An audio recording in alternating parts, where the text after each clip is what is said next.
The great hall of the Galactic Council was filled with light. Tall pillars reached high into the air, glowing with strange colors. Hundreds of voices echoed together, clicking, hissing, and rumbling in many alien tongues. Leaders from every world had gathered that day. They sat in curved rows that circled the center of the chamber. All eyes turned toward the humans, who stood at the center of the room. The humans had been invited to join the council. Many species already doubted them. They believed humans were too young, too wild, and too weak to take part in galactic rule. The council had one simple demand. Humans must present their fiercest predator. It was a test of honor and power. Every new species was asked the same thing. Show the council the creature that ruled your world. Show the beast that even you fear. The stronger the predator, the more respect the council gave. The humans agreed. They promised to bring their deadliest hunter. They promised to show the creature that no other beast on Earth could overcome. So the council waited. The chamber fell silent as the doors of the far side opened. A human ambassador stepped forward. He was tall, dressed in dark formal clothing. His steps were calm, and his face showed no fear. Behind him, a small carrier floated on a hover platform. It was covered with a smooth black cloth. The aliens leaned forward with interest. Some expected a monster with long teeth and dripping jaws. Others whispered that Earth was home to terrible beasts called lions, tigers, and bears. Some thought of the shark, which ruled the oceans. Others thought of wolves that hunted in packs. The ambassador stopped at the center of the chamber. He touched the edge of the cloth, and with one smooth motion he pulled it away. A small creature sat inside. It was soft, furry, and no larger than a child's arm. Its eyes were green, sharp like shining stones. Its ears twitched, and its tail moved slowly from side to side. The creature yawned, showing tiny teeth, then calmly licked one paw. A cat. For a long moment, the chamber was silent. Then came the laughter. It began with one alien, a creature with 6 arms and silver skin, who slapped the table with glee. Then another joined in, a lizard-like leader who hissed with sharp laughter. Soon the entire hall shook with the sound. Some aliens pounded their tails on the floor. Others leaned back in their seats, holding their stomachs as they roared with amusement. "The humans bring a toy," shouted one voice. "Is this their fiercest predator?" laughed another. "Does it hunt dust?" a third added, sending waves of chuckles across the rows. The sound grew louder and louder until the chamber felt like it would break apart. Never before had the council laughed so hard. The little cat, Mr. Whiskers, did not move.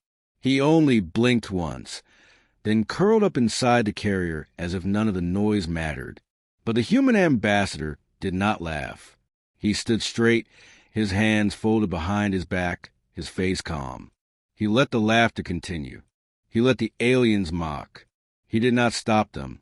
Finally, when the noise began to fade, he spoke. His voice was firm, yet quiet. "You laugh because you do not understand," he said. The hall slowly quieted. Some aliens still smirked, but they leaned forward to hear his words. "This is no toy," the ambassador continued. "This is no joke. You asked for our fiercest predator. We have given you one. You laugh because you see only size. You laugh because you see only claws and teeth. But you forget something. Power is not always in muscle. Power can live in patience. Power can live in silence. Power can live in the smallest form." The ambassador turned his head and looked down at Mr. Whiskers. The cat stretched, then sat upright, staring at the crowd with cold green eyes.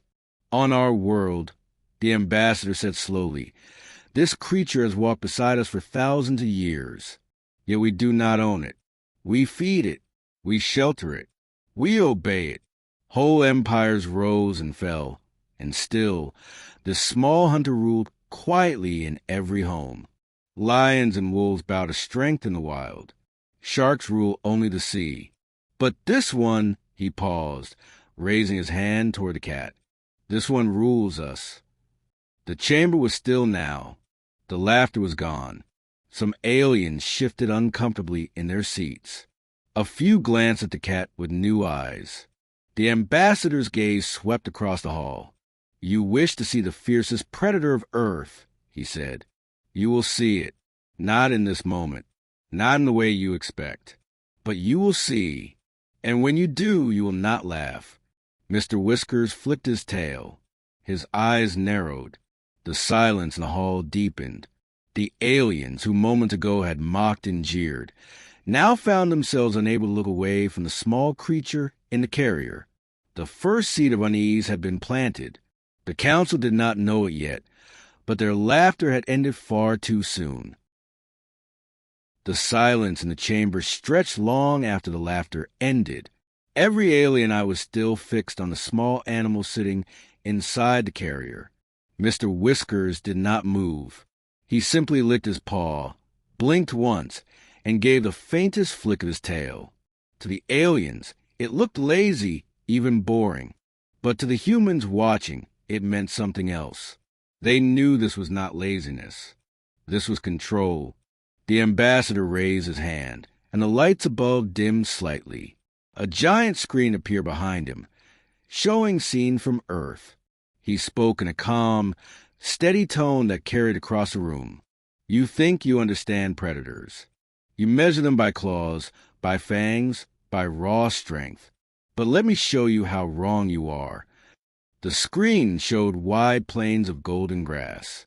A lion roared as it chased down a herd of antelope. Its teeth sank deep into the throat of its prey.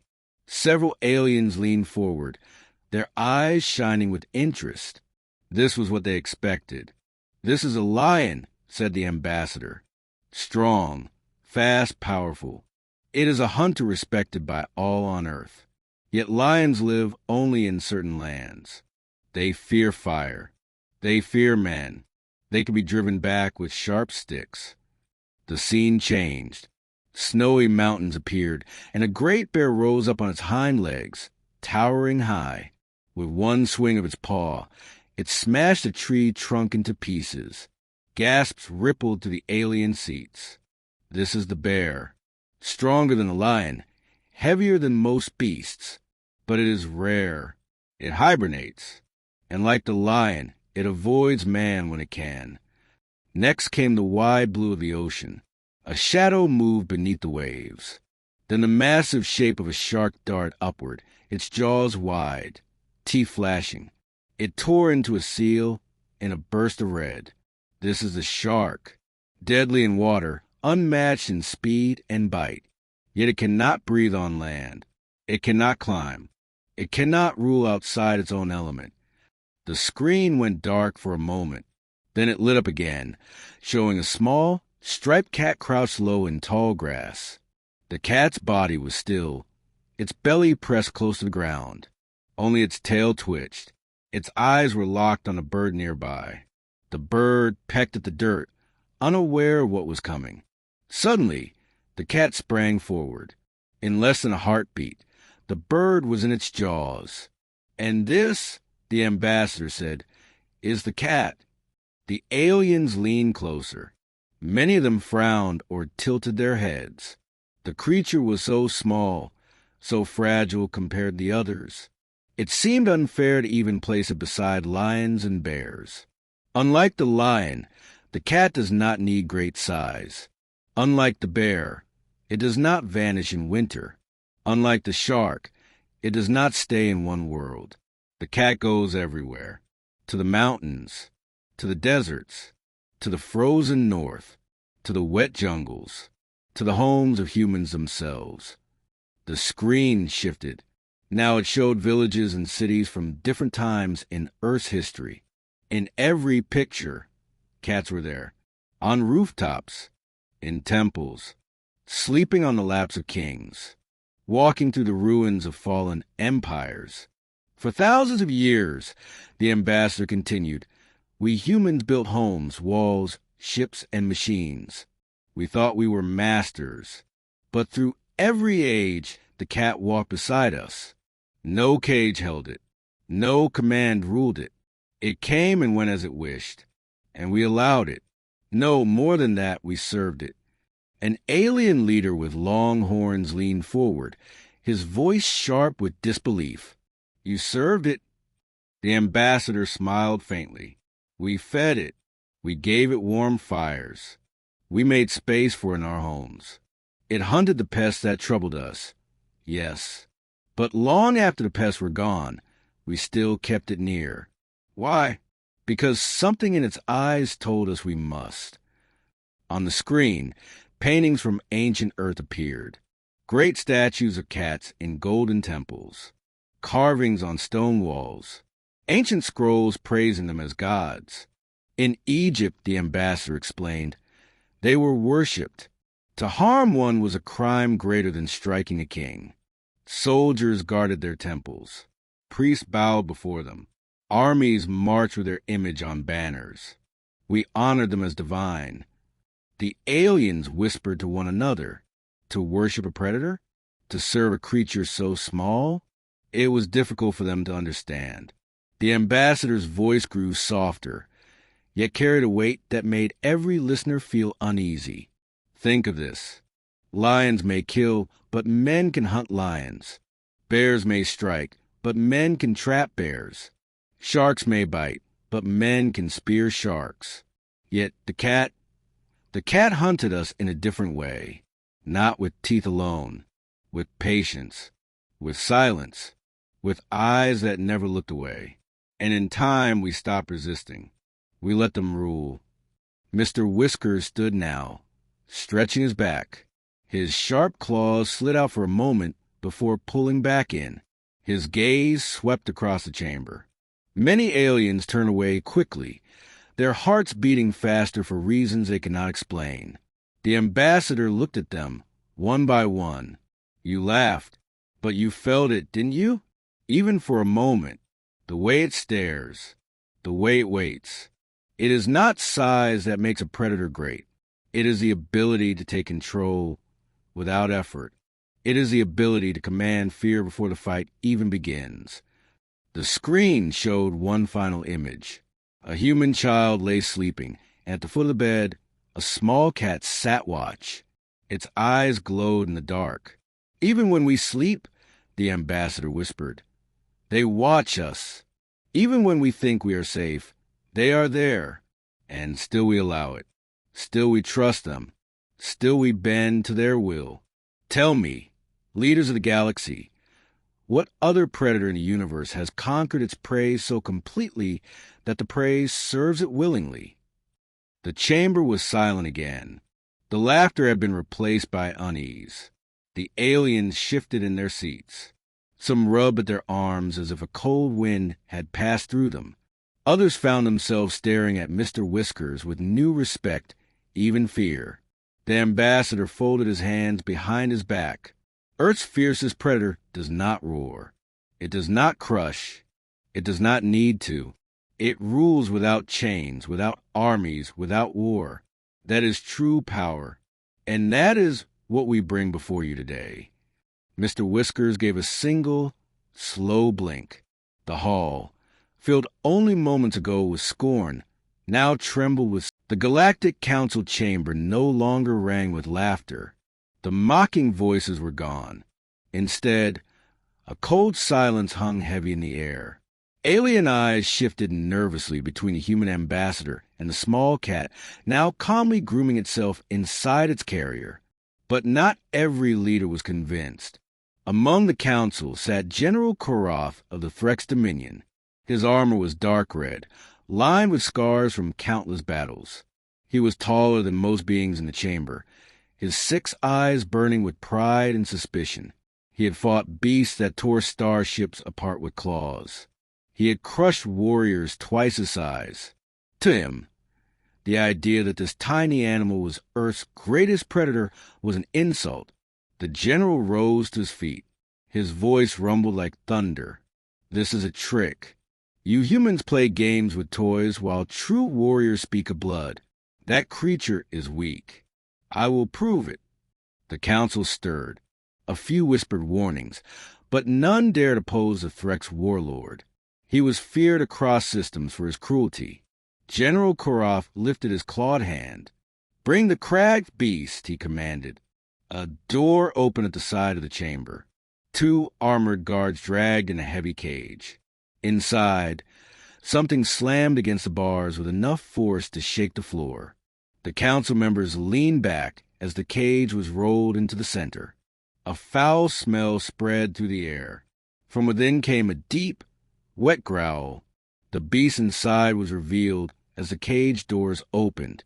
It stood twice the height of a man, covered in dark scales. Its arms were long, ending in hooked talons. Its head was wide, its mouth filled with dripping teeth. 6 red eyes glowed with hunger. The cragged beast snapped its jaws, eager to tear into flesh. The general spread his arms. This creature killed 50 warriors before it was captured. Even chained, it crushed 3 more. Let us see if your little pet survives a single moment. Gasps rippled through the chamber. Many aliens shouted in protest. "This is madness," cried one.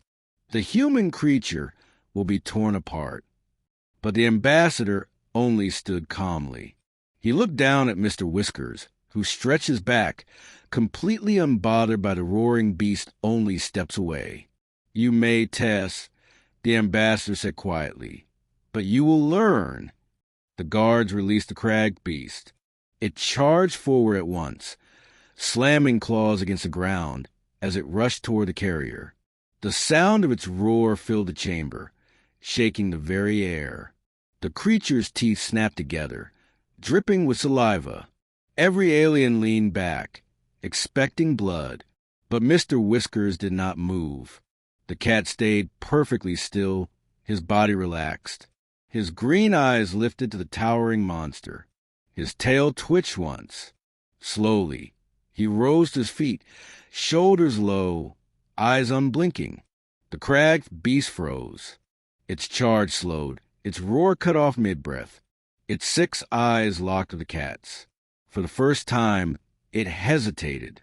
The creature's breath grew ragged, as if suddenly weighed down. It shuffled back 1 step, claws scraping across the floor. The council gasped. Mr. Whiskers took 1 step forward. Just 1. His body stayed low, his movements controlled, deliberate. His gaze never wavered. The cragged beast let out a weaker growl, but it sounded uncertain. Its tail lashed in confusion. It wanted to strike, but its muscles trembled as if bound by unseen chains. Then Mr. Whiskers gave a single, sharp hiss. His back arched, his fur rose, his tail puffed wide. The mighty predator let out a scream, not of rage, but of fear. It stumbled backward, crashing into its own cage. It scrambled, clawing to escape, its teeth snapping wildly at the air. The monster that had slain dozens now trembled before something no larger than a child's arm. The chamber was silent. General Koroth's 6 eyes widened. His jaw opened, but no words came. He looked between the beast, now cowering in its cage, and the small cat who now calmly sat down again, licking his paw as though nothing had happened. The ambassador's voice broke the silence. "You have seen. Fear is not about size.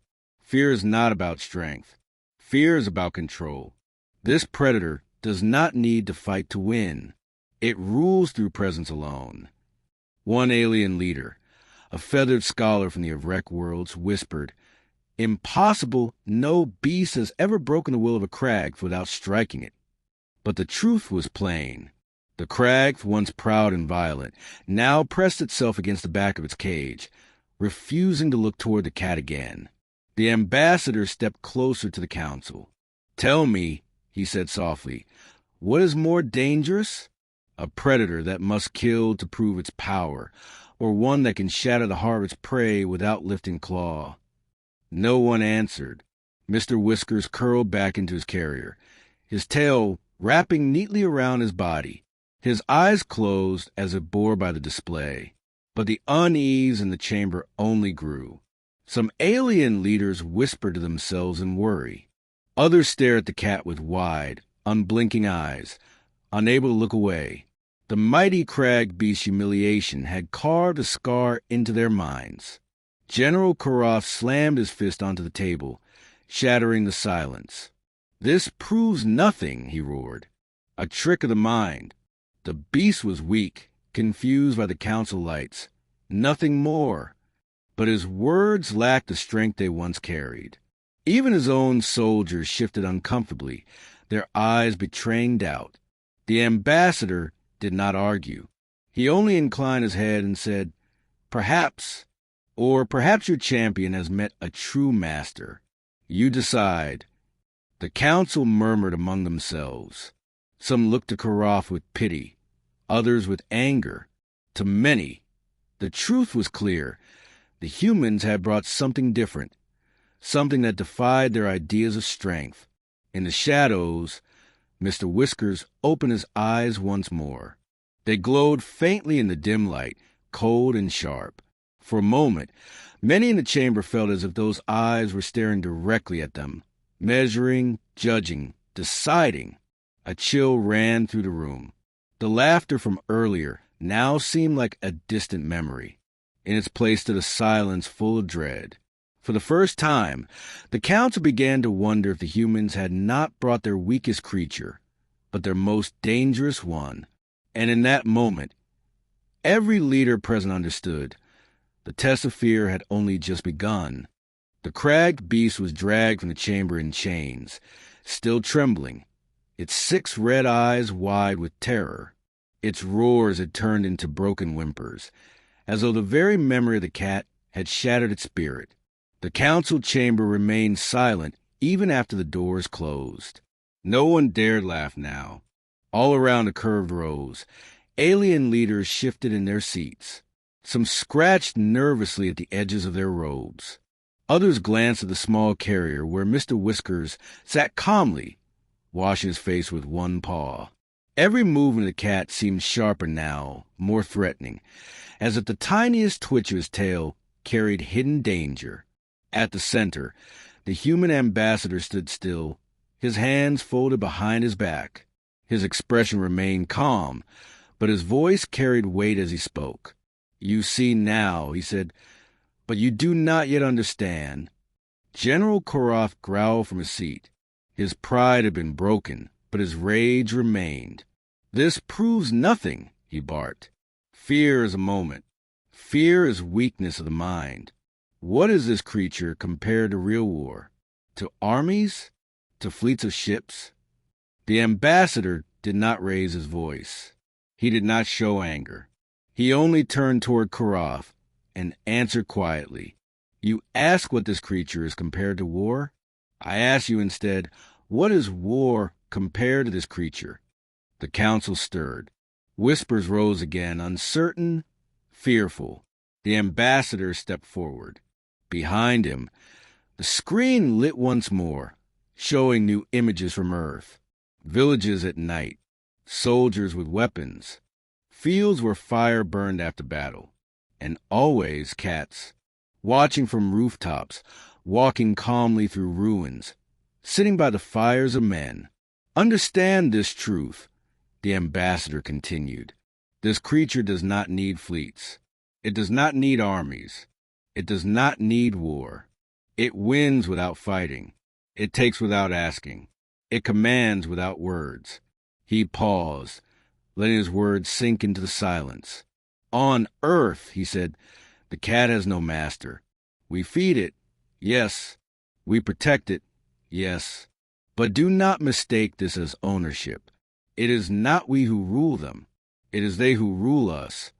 Some aliens scoffed under their breath, but their voices were weak. None dared laugh aloud. The image of the cragged beast cowering still weighed on their minds. The ambassador continued, his eyes sweeping across the rows. "For thousands of years, humans fought wars against each other. We built weapons, castles, empires. We bled rivers into the ground.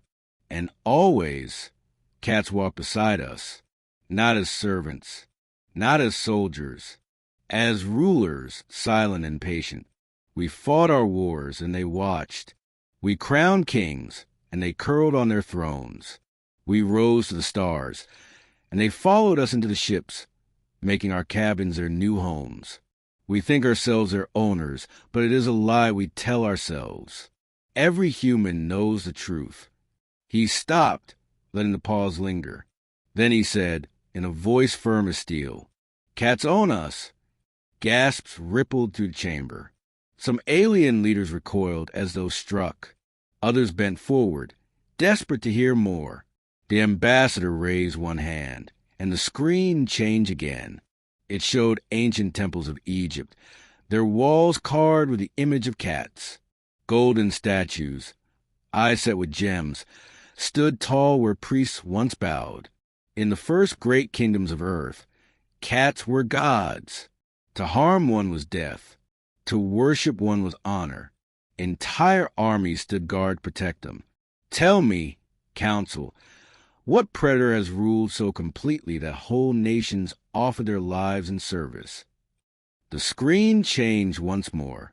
It showed a modern city, glowing with neon lights, roaring with machines.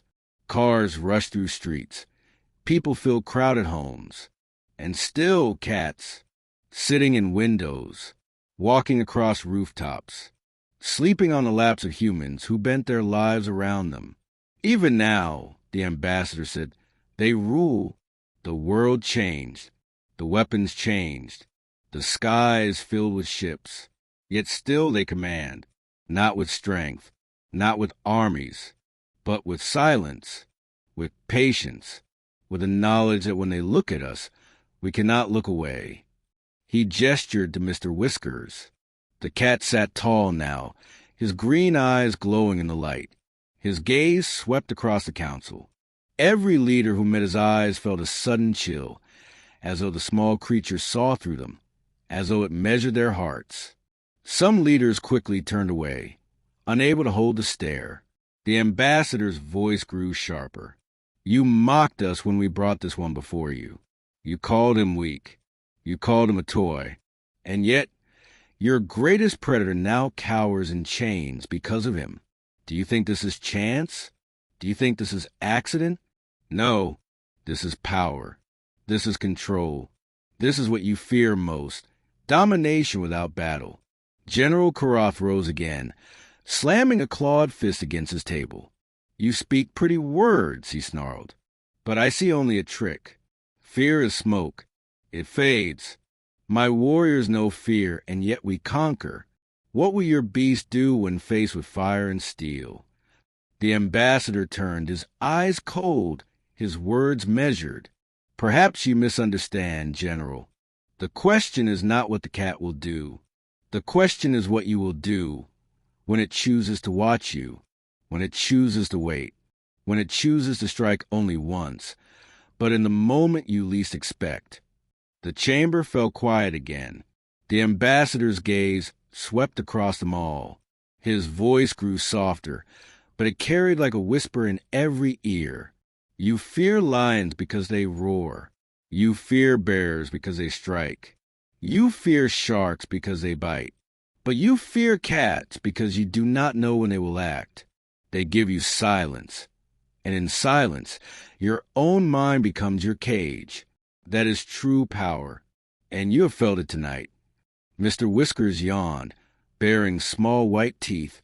The sound was soft, harmless, but it filled the chamber with unease. The ambassador stepped back. You asked for our fiercest predator. We gave it to you. Now I warn you, do not mistake silence for weakness. Do not mistake patience for mercy. You laugh at us now, but when the time comes, you will not laugh again. No one spoke. For the first time in the history of the Galactic Council, the assembled leaders sat in complete silence, bound not by law, not by force, but by the green eyes of a small cat who had done nothing but look at them.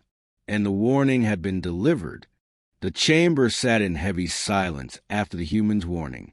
Many alien leaders avoided looking at Mr. Whiskers. Some rubbed at their arms. Some whispered nervously, and some stared straight ahead as if hoping the cat would forget they existed. But not all were broken by fear. General Karath still stood tall, his 6 eyes burning with wounded pride. The humiliation of the crag beast weighed on him like a chain. His soldiers watched in shame. He could not allow the council to believe he had been defeated by a creature no larger than his hand. He slammed one clawed fist against his table, his voice rising above the silence. Enough of this trickery. A beast that wins by staring is no true predator. It is weak. It has no strength, no claws worth fearing.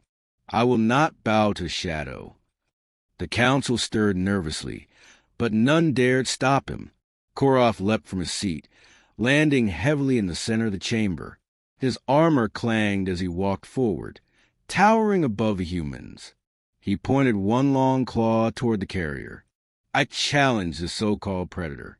If it rules as you claim, then let it face me. If it can mark me, scar me, or force me back, I will yield. If not, your lies will be revealed, and the galaxy will see humans for the weaklings they are. The chamber shook with his words. Some leaders gasped. Others shouted protests. But the challenge could not be ignored. In the council, honor demanded answers. The ambassador turned his head toward Mr. Whiskers. The cat was already standing, as though he had understood every word. His tail flicked once. His green eyes narrowed, not with fear, but with annoyance, like a king disturbed from rest. The ambassador bowed his head. As you wish, General, but I warn you, do not take this lightly. Koroth roared in laughter, showing rows of sharp teeth. Do not warn me, human. I have slain beasts larger than your ships. This tiny thing will be dust beneath me. He stepped closer. Each of his heavy feet struck the floor with force. The cat waited, perfectly still, his eyes locked on the warlord. Koroth crouched low, his claws outstretched. He sneered, his voice low. Come then, little one, show me your power. The council held its breath. Mr. Whiskers moved. Not fast, not slow, but with perfect grace. He stepped forward, shoulders rolling like liquid. His tail swayed, and his eyes shone like cold fire. The chamber seemed to shrink around him. Koroth grinned wide and leaned closer, ready to mock. But in that instant the cat struck. One paw, a blur of claws, slashed across the warlord's face. The sound was soft, almost gentle. But when Koroth staggered back, blood ran down his snout in 3 deep lines. His 6 eyes widened in shock. His laughter vanished. The chamber erupted in gasps. Koroth roared, his pride broken. He raised his claw to strike, but froze. Mr. Whiskers was already crouched again, ears flat, teeth bared in a hiss that sliced through the air like lightning. His body shook with raw energy, ready to leap again. The general hesitated. For the first time in his long life, his muscles betrayed him. His arm trembled. His breath caught in his throat. He felt something he had never felt in battle, a weight pressing down on his spirit, warning him that if he moved, if he struck, he would not live to regret it. The chamber was silent except for his heavy breathing. Then slowly Koroth stepped back. 1 step, 2 steps. His shoulders shook. His claws lowered. The mighty general, feared across systems, retreated before a creature smaller than his hand. Mr. Whiskers sat down again, tail curling neatly around his body. He blinked once, calm as the stars. The ambassador spoke, his voice firm. You wish for proof. You have it. The fiercest predator of Earth has marked you. The galaxy has seen. The challenge is ended. The council murmured. Some leaders bowed their heads. Others stared at Koroth in shock, unable to believe what they had witnessed. The warlord covered the bleeding marks on his face, but no words came to his tongue. His pride had been crushed. The ambassador turned back to the council. Remember this moment. Size does not decide fear. Claws do not decide respect. The cat rules because it chooses to. And no warrior, no beast, No army can stand against the rule of silence. The chamber remained hushed. Every leader present knew the truth. The test had been passed. The alien warlord had challenged the cat and lost. And from that day forward, no one in the council chamber dared laugh at Mr. Whiskers again. The chamber of the Galactic Council remained frozen after Karatha's defeat. His pride lay broken on the floor, bleeding with the 3 deep scars across his face. Yet Mr. Whiskers did not move to celebrate. The cat only sat, tail curled, eyes calm, as if nothing had happened. This silence carried more weight than any roar. The council, made of warriors, rulers, and ancient minds, now felt something far worse than laughter. They felt respect. Fear was sharp and sudden, but respect was deep and lasting. The ambassador did not speak right away. He allowed the silence to grow, allowed every leader to stare at the tiny predator. The silence became heavy, filling the chamber like invisible chains. None dared break it. Finally, the ambassador raised his voice. You have seen with your own eyes. You have witnessed what words cannot explain. You mocked our predator. You laughed at its size. But today, the galaxy learns that domination is not measured by mass or muscle. He turned his gaze around the circle of alien rulers. Domination is measured in silence, in control, in the way others yield without command. The words struck deep. Many of the leaders bowed their heads. Some shifted uneasily in their seats, unable to look away from the cat. Mr. Whiskers slowly lifted one paw and began to lick it, a soft, ordinary sound. Yet it was enough to make half the council flinch. The quiet grooming, so casual, so unconcerned, felt like an insult and a warning at once. The ambassador continued. This is how the cat rules. It does not bark orders. It does not roar across the stars. It does not beg for respect. It simply exists and all others move around it. The galaxy now understands what humans have always known. A whisper moved across the chamber. The counselors leaned close to one another, some in awe, some in fear. Words like control, rule, and king passed through the air. General Karath sat in silence, his claws hidden, his breath heavy. He could not speak. He knew that if he did, the scar across his face would burn with shame. One counselor finally broke the hush, an elder with pale skin that shimmered like glass. Human, this creature. You say it is common on your world? You mean to tell us your planet is filled with predators like this? The ambassador smiled faintly. Yes, not 1 or 2, not rare. They live in our homes. They sleep on our chairs. They walk across our tables. We call them companions. Yet they rule without effort. They own every place they step upon. And humans, we simply accept it. The chamber filled with gasps. To many alien minds, the thought was unbearable. To live side by side with such a predator. To let it rest in one's shelter. To offer it food, it was unthinkable. Another counselor whispered hoarsely, And you are not afraid? The ambassador shook his head. We are honored. To be chosen by a cat is to be trusted. To be ignored by a cat is to be dismissed. They are the kings of our homes, and yet we live in peace with them. That is the strength of Earth. That is why you will not break us. The silence deepened once again. Mr. Whiskers yawned, showing small, sharp teeth. The sound was soft, but to the council it was thunder. The rulers who had once mocked now found their throats dry. At last, one leader, a scale governor with golden eyes, bowed deeply. I will not mock this predator again, nor the humans who walk beside it. Others followed, some with pride lowered, some with trembling fear. One by one, the council members dipped their heads toward the small cat that sat calmly in the center of their chamber. General Karath did not bow, but he did not rise either. His silence was enough to show that he had yielded. The ambassador gave one final bow to his companion. Council, remember this day.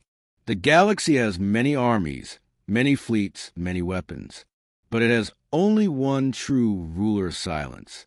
Wherever a cat walks, fear follows. Wherever it sits, others yield.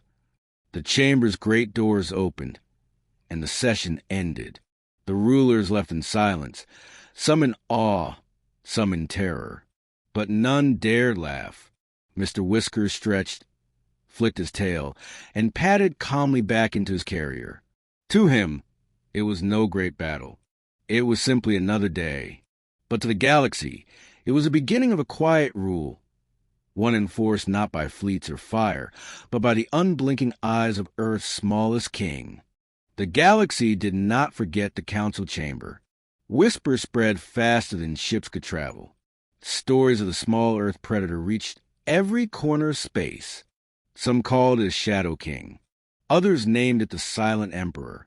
Fleets that once laughed at humans now spoke of them with care, because wherever humans walked, they might bring one of these creatures with them. Mr. Whiskers himself knew nothing of the storm his presence created. To him, the chamber was just another strange room. The warlord was just another noisy thing that had needed silencing. After the session ended, he simply curled inside his carrier and slept, purring softly as if the galaxy was not trembling outside. But the council did not sleep. Many leaders gathered in secret halls, away from human eyes. They debated in whispers, their faces grim. Some wanted peace. Others wanted revenge. To bow to a creature so small felt unbearable. Yet the scars across General Karatha's face were proof no one could deny. The question hung heavy in the air. How could such power exist in silence? The humans gave no answer. They did not boast. They did not threaten. They simply went about their work, walking calmly among those who now watched them with wary eyes. The ambassador understood that silence was stronger than speeches. And always, at his side, walked Mr. Whiskers. One evening, long after the council's debates had ended, the ambassador stood on a balcony that overlooked the City of Lights. The galaxy's capital spread out like stars scattered across the ground. Mr. Whiskers sat beside him, tail swaying gently. The ambassador spoke quietly, though no one was near. They do not understand you. They may never, but they will remember. And that is enough. The cat blinked slowly at him, then turned away, watching the night sky. His purr filled the silence like a heartbeat. Down below, the streets were alive with movement. Citizens from 100 worlds whispered of Earth's predator, some with fear, some with wonder. A few even tried to copy humans, carrying small creatures from their own worlds, hoping they might command the same respect. But no beast could match the quiet rule of the cat. In time, even the great warlord Karath was forced to learn the final lesson. He had once laughed. He had once challenged. But now, each morning, when his eyes caught the scars across his face, he remembered the moment he stepped back. He remembered the silence that froze his heart. And though he never bowed, he never mocked again. The council grew calmer in the months that followed. War slowed. Leaders chose their words with more care. They no longer shouted over each other in the chamber. They spoke softer, as though any sound too loud might draw the attention of the unseen predator. This change was not forced by weapons, nor by fleets. It was born from a single truth, fear of being marked by silence.